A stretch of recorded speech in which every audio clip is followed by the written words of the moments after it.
Primeira parte. A Revolução Espiritual da Mensagem Bíblica.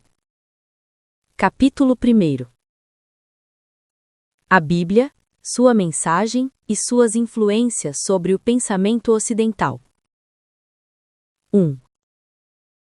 Estrutura e significado da Bíblia. 1. O significado do termo Bíblia. 2. Os escritos que constituem o Antigo Testamento. 3. Os 27 livros do Novo Testamento. 4. O conceito de testamento. 5. A inspiração divina da Bíblia. 6. A importância da Bíblia em âmbito filosófico. 2. As ideias bíblicas que influíram sobre o pensamento ocidental. 1. Passagem do politeísmo grego ao monoteísmo cristão. 2. A criação a partir do nada. 3. A concepção antropocêntrica contida na Bíblia. 4. O respeito pelos mandamentos divinos, a virtude e o pecado. 5. O conceito de providência na Bíblia. 6. A desobediência a Deus resgatada pela paixão de Cristo. 7. O valor da fé e a participação no divino. 8. O eros grego, o amor, ágape cristão e a graça. 9. Os valores fundamentais do cristianismo. A pureza e a humildade. 10. A ressurreição dos mortos. 3. Para além do horizonte cultural grego. 1. O desenvolvimento retilíneo da história que tem como fim o juízo universal. 2. A nova medida do homem no pensamento cristão. Segunda parte. A patrística na área cultural de língua grega. Capítulo 2. Os problemas filosóficos essenciais que derivam do encontro entre fé e razão. Fílon de Alexandria e a gnose. 1. Problemas emergentes do impacto com a Bíblia. 1. A questão da autenticidade dos textos bíblicos. 2. A questão da conciliabilidade do Antigo e do Novo Testamento. 3. A questão da identidade do cristão. 4. Os grandes problemas teológicos. 5. O grande prólogo do Evangelho de João. 2. Um precursor. Fílon de Alexandria. 1. A filosofia mosaica. 2. Deus, Logos e poder. 3. A antropologia filoniana. 4. A nova ética. 3. A gnose. 1. Significado do termo gnose. 2. Os novos documentos gnósticos descobertos. 3. Os traços essenciais da doutrina da gnose. 4. A gnose como expressão da angústia de uma época. Textos. Fílon de Alexandria. 1. A criação do mundo. 2. A nulidade do homem. Capítulo 3. Os apologistas gregos e a escola catequética de Alexandria. 1. Os apologistas gregos do século II. Aristides, Justino, Taciano. 1. Marcião Aristides. 2. Justino Mártir. 2.1. O primeiro platônico cristão. 2.2. A doutrina do Logos. 2.3. A doutrina da alma. 2.4. A condenação de Justino à morte. 3. Taciano. 4. Atenáguas. 5. Teófilo de Antioquia. 6. A Carta a Diogneto. 2. A Escola Catequética de Alexandria, Clemente e Orígenes. 1. Clemente e a verdadeira gnose. 2. A figura e os fundamentos do pensamento de Orígenes. 2.1. Vida e obras filosóficas. 2.2. Doutrina da Trindade e Neoplatonismo. 2.3. Criação, apocástase e encarnação. 2.4.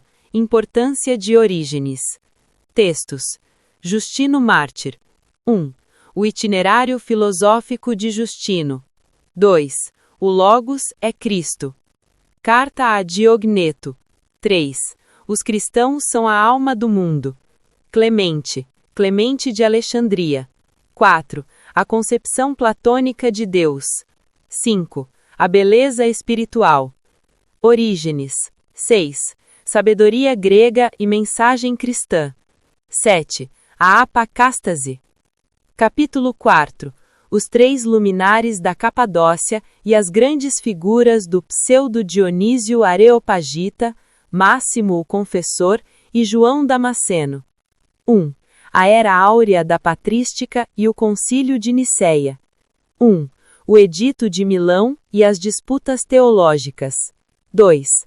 O Concílio de Nicéia e a fixação do Credo. 2. Gregório de Nissa e os padres capadócios. 1. A recuperação da cultura clássica dentro da fé. 2. Realidade inteligível e mundo sensível. 3. A doutrina do homem. 4. A ascensão a Deus. 3. O pseudo-Dionísio Areopagita. 1. Formulação da teologia apofática. 4. Máximo o Confessor e a última grande batalha cristológica. 1. Afirmação do dogma de Cristo verdadeiro Deus, verdadeiro homem. V. João Damasceno. 1. Recuperação da filosofia aristotélica. Textos. Gregório de Nissa. 1. Os dois planos da realidade, sensível e suprassensível. Pseudo-Dionísio Areopagita. 2. A concepção de Deus como o acima de tudo. Máximo o Confessor. 3. As 5 divisões da natureza. 4. O amor. 5. A liturgia cósmica. Terceira parte. A patrística na área cultural de língua latina. Capítulo 5. A patrística latina antes de Santo Agostinho. 1. Minúcio Félix, Tertuliano e os escritores cristãos até o século IV. O primeiro escrito apologético cristão latino. Os fortes ataques de Minúcio Félix contra os filósofos gregos. Para Tertuliano, Atenas e Jerusalém nada têm em comum. O fideísmo de Tertuliano. Credo quia absurdum. Influxos estoicos na ontologia de Tertuliano. Escritores cristãos do século III e dos inícios do IV. Tradutores, comentadores e eruditos cristãos do século IV. 2. As figuras de Ambrósio, Jerônimo e Rufino. 1. Ambrósio. 2. Jerônimo e Rufino. Textos. Minúcio Félix. 1. Concordância entre filósofos e cristãos. 2. Tertuliano. A filosofia e o cristianismo estão em contradição. 3. Ambrósio. Os deveres. Capítulo 6. Santo Agostinho e o apogeu da patrística. 1. A vida, a evolução espiritual e as obras de Santo Agostinho. 1. A vida. 2. A evolução espiritual. 3. As obras. 2. Fé, filosofia e vida. 1. O filosofar na fé. 2. A descoberta da pessoa e a metafísica da interioridade. 3. A verdade e a iluminação. 4. Deus. 5. A Trindade. 6. A doutrina da criação. 7. A doutrina das ideias e das razões seminais. 8. A eternidade e a estrutura da temporalidade. 9. O mal e seu estatuto ontológico. 10. A vontade, a liberdade e a graça. 11. A cidade terrena e a cidade divina. 12. A essência do homem é o amor. Textos. Agostinho. 1. A terceira navegação. 2. O círculo hermenêutico entre razão e fé. 3. A natureza da verdade. 4. A iluminação. 5. A natureza do bem. 6. As ideias como pensamentos de Deus. 7. A criação do tempo e sua natureza. 8. O sábado de felicidade eterna na cidade de Deus e o 8º dia. Quarta parte. Gênese, da Escolástica. Capítulo 7. A filosofia na Idade Média. A escolástica, as escolas, as universidades. I. Desenvolvimentos do pensamento medieval. II. As escolas monacais, episcopais e palatinas. 1. A escolástica e os vários tipos de escola da Idade Média. 2. A escola palatina criada por Alcuino. E 3. A universidade. 1. As universidades de Bolonha e Paris. 2. Efeitos explosivos da universidade. 3. Razão e fé. 4. Faculdade das Artes e Faculdade de Teologia. 5. A Cidade de Deus de Agostinho. E 4. Joaquim de Fiore. 1. A concepção trinitária da história. Capítulo 8. O surgimento da escolástica e seus desenvolvimentos de Boécio a Escoto Eriúgena. I. A obra e o pensamento de Severino Boécio. 1. Boécio, o último dos romanos e o primeiro dos escolásticos. 2. Boécio e a lógica. 3. O De Consolatione Philosophiae. Deus é a própria felicidade. 4. O problema do mal e a questão da liberdade. 5. Razão e fé em Boécio. 6. Outros autores do século VI ao século VIII. I. João Escoto Eriúgena. 1. A figura e a obra de Escoto Eriúgena. 2. Escoto Eriúgena e o Pseudo Dionísio. 3. O De Divisione Naturae. 4. A razão em função da fé. Textos. Boécio. 1. A consolação da filosofia. Escoto Eriúgena. 2. A quadruplice divisão da natureza. Quinta parte. A escolástica nos séculos XI e XII. Capítulo 9. Anselmo de Aosta. 1. A vida e as obras de Anselmo. 2.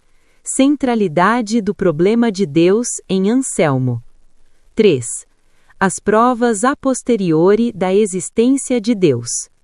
4. A prova a priori da existência de Deus ou argumento ontológico. 5. Críticas e consensos ao argumento ontológico. 6. Deus e o homem. 7. A razão dentro do traçado da fé. 8. Características do realismo de Anselmo. Textos. Anselmo de Aosta. 1. O argumento ontológico. 2. A disputa com Garilon. 3. Anselmo responde às objeções de Garilon. Capítulo 10. Abelardo e a grande controvérsia sobre os universais. I. Pedro Abelardo. 1. A vida e as obras. 2. A dúvida e as regras da pesquisa. 3. A ratio e seu papel na teologia. 4. Princípios fundamentais da ética. 5. Inteligo ut credam. E 2. A grande controvérsia sobre os universais. 1. Os estudos gramaticais. 2. A questão da dialética. 3. O problema dos universais. 3.1. A questão da relação dos nomes e dos conceitos mentais com a realidade. 3.2. A solução do realismo exagerado. 3.3. A solução nominalista. 3.4.